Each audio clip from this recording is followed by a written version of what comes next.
ఇస్తుంది అని అడిగిన. ఇలా మీకు అర్థం కాదేమో సార్, దీంట్లో మా ఊర్లే వెంకటయ్య అని ఉండే, ఆయన ఊర్లో ఏతుల వెంకటయ్య కూడా అందరూ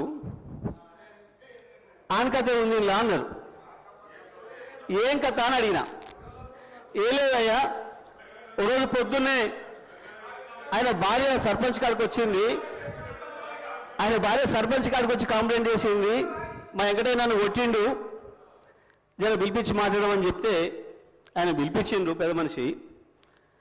ఎందుకు కొట్టి ఏం సంగతి అని అడిగితే, నేను మా అమ్మగారింటికి నువ్వు పాలు వేయద్దుమని అన్నాడు, నేను పోస్తా అన్నా. నువ్వు పాలు వేస్తే ఊరుకోను అన్నాడు, నేను పోసి తీరుతానంటే నన్ను కొట్టిండు. పాలెక్కడి, నీకు బర్రె లేదా పాలెక్కడి అని చెప్పి ఆయన పెద్ద మనిషి అడిగిండు అధ్యక్ష. అడిగితే నాకు 4 బర్రెలు ఉన్నాయి అన్నాడు అధ్యక్ష. ఈ 4 బర్రెలు ఎక్కడిదా, నీకు ఒకటి కూడా లేకపోయా, మా ఊరందరం చూస్తుంది 50 మంది ఉన్నాం, అందరూ కలిసి నీకు బర్రెలు లేవా ఎక్కడిదా అంటే, అధ్యక్ష పోయిన బర్రె దొరికితే, సచ్చింది బతికితే, పోయింది దొరికితే, మా అత్తగారు ఒకటి పెడితే నేను ఒకటి కొంటే నాకు 4 బర్రెలు ఉంటాయి, నాకెందుకు 4 బర్రెలు అన్నాడు. ఇది కూడా అట్లనే ఉంది అధ్యక్ష ఈ గవర్నర్ గారి ప్రసంగము.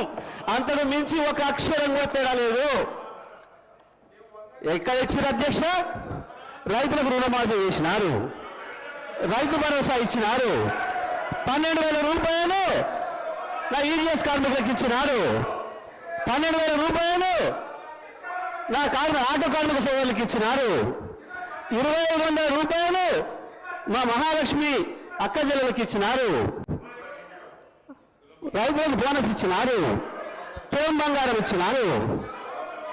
ఏమి ఇచ్చిన అధ్యక్ష? నా విద్యార్థి సోదరులకు స్కూటీలు ఇచ్చినారు అధ్యక్ష. 2 లక్షల ఉద్యోగాలు ఇచ్చి